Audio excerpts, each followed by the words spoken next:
Hey, what's going on, everyone? Welcome back to another video here. Had a little bit of a different plan for this week, especially today's video, but obviously, I am very ill. Perks of two young children, especially one in daycare. So we're gonna roll with this instead of what I was originally gonna do. We'll have some bangers later in the week, hopefully when I sound a little bit better. But this is round one of the Masters League qualifiers in the official Gates of Hell ranked Discord. Max Cobb is throwing a Masters League, and this is a Swiss style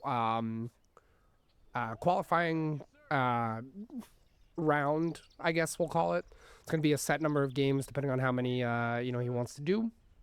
So this is game one. Obviously, it's a bit quicker of a video here. I am playing against a newer opponent, or a newer guy to PvP named Not a Robot.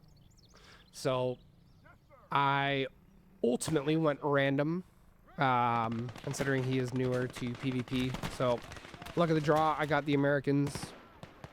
He went with the Germans, and I don't normally post videos like this. They're not always that entertaining, I'm sure, but I am going to post as many of these qualifying games as I have, that I play. And hopefully in the Masters League as well if we make it. So I think it's cool to see kind of, the side of the PvP realm. And I figured I'd kind of use this more as like a tips kind of video, what not to do. So for instance, Not a Robot. I did give him some tips after our game, and we actually jumped into a second one as well.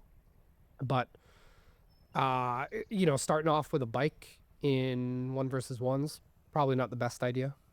I can understand on like maybe a bigger map, kind of the reason why, or like maybe not a bike more or less, but going with like a Kubel wagon and running over like these stone walls that I'm hiding behind, or like any defensive terrain. Like that's a pretty good idea. You could maybe get away with that, but going with a bike or a Kubel, you're kind of counting yourself out from a lot of good squads right off the bat. So like, as we can see, I've got my home point. I've got the entire middle secured. There's no push coming at me right now.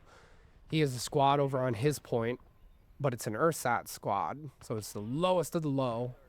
And I have a massive, because I'm American, 12-man, I think it's 12. Probably 12-man squad, I believe. Off the top of my head, coming up here to fight against the ersats. And considering it's the second squad, I do have 2 bar gunners as well. So 2 bar gunners, 2 rifle grenadiers, dropping the rifles, just using those. I'm gonna get this guy out, just kind of cover my flank, but at this point we're just kind of going full push on him.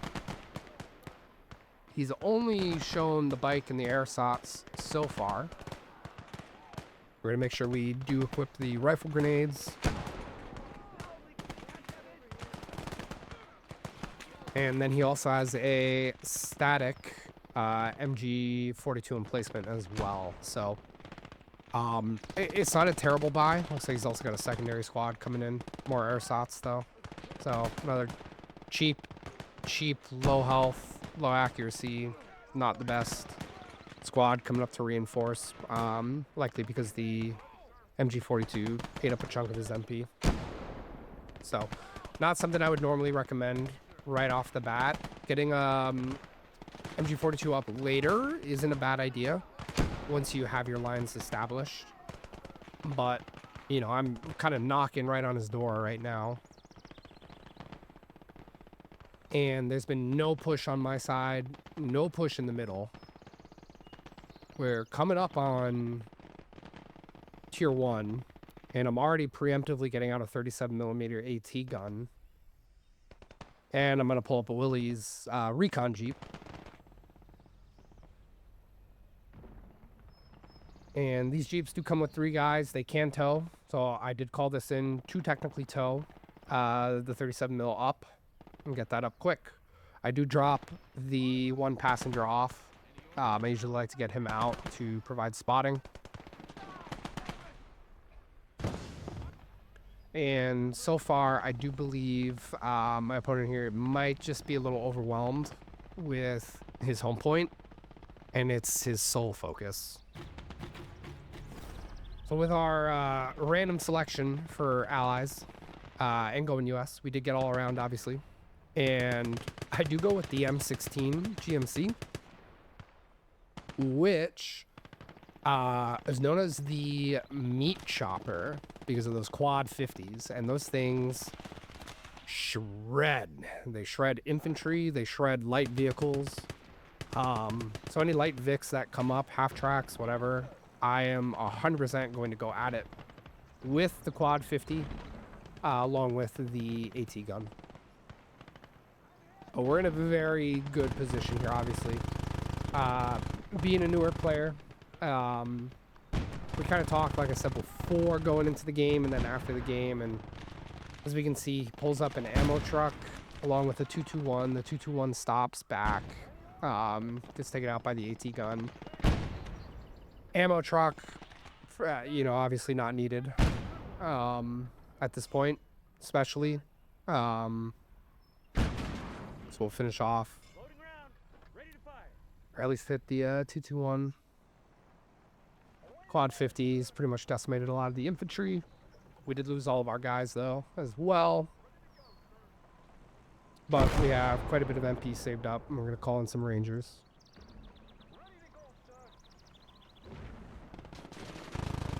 MG42 is still up, but as we can see, between the two, we shred it.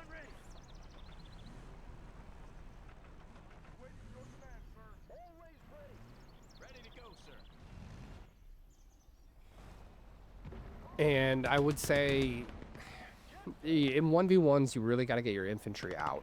For a lot of new players, going with those light vehicles, it's not really the best calling. I mean, he did. It's a waste of buy getting a supply truck for sure. Now he has a 231 coming in, which we're going to lose the G2, which is fine. I'd rather lose it. I don't want to lose the M16 just yet. But if he comes closer, we obviously have the 37 mil. But you want infantry more so instead of these light Vics, because at this point, you know, he's countering my infantry, but he's got no infantry to make any pushes, and these vehicles aren't cheap. So I should be able to take him out, which we will here with the 37 mil is the rate of fire. So that goes down. So already he's lost 221, 231, supply truck, the MG42 emplacement, and all we've seen otherwise is ersatz squads. So he really should be going for, actually, I don't even know what doctrine he is at up to this point, but he should have gone with a DP buy. So he didn't have his DP counter. He's got a medic, which I'd say is a wasted buy, especially since he's reviving ersatz. Probably don't need that. But he needs more infantry, better quality infantry, and you also don't want to be just complacent. Like, he's just defending his point, and I mean, he has to at this point now in the game. But if he flips up his point of attack and goes, say, to the southeast and pushes me, that's going to force me to go that way now. Then my next squad won't go to his home point, or I'll have to pull off the M16 to go help. But he calls in a 221 again. He does have some Volksgrens out, so at least he's got one second line, you know, second tier squad, more or less. But we do have more ersatz coming in, and the 221 is going to get absolutely shredded. We can see the M16 take out the tires. We run out of ammo. Flying through it. But we are pulling into a 3 cap.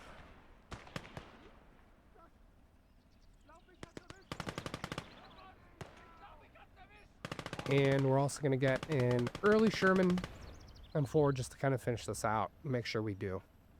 Not expecting him to pull up any armor. I doubt he can get any or afford any. But that'll just make it so there's no chance. Direct fire. I gotta aim for the engine. Yeah, there we go. This thing goes on fire. There I do see in the distance a Puma. So he's all around. That should have been out at the 5-minute mark. You don't want to wait in most cases this long. I mean, he's 5 minutes past. The M16's been out for 5 minutes at this rate. If he wanted to wait, that was fine. He could have, because I do typically wait, you know, a couple minutes more or less, just until I see what my opponent's gonna do or what they call in. But as soon as I know, I'm going for the counter. The DP buys are the biggest thing. That is your counter to, you know, your obviously your opponent's tier 1 buy. And now he's rolling a Puma against an M4, so he's not going to win this fight or this head-to-head matchup with the M4. And I get very cocky and I'm pushing it up. I'm also bringing up the M16. Puma goes down. Sherman's now going to push up. I'm going to pull up the M16 just to cut off any infantry. But this should be game.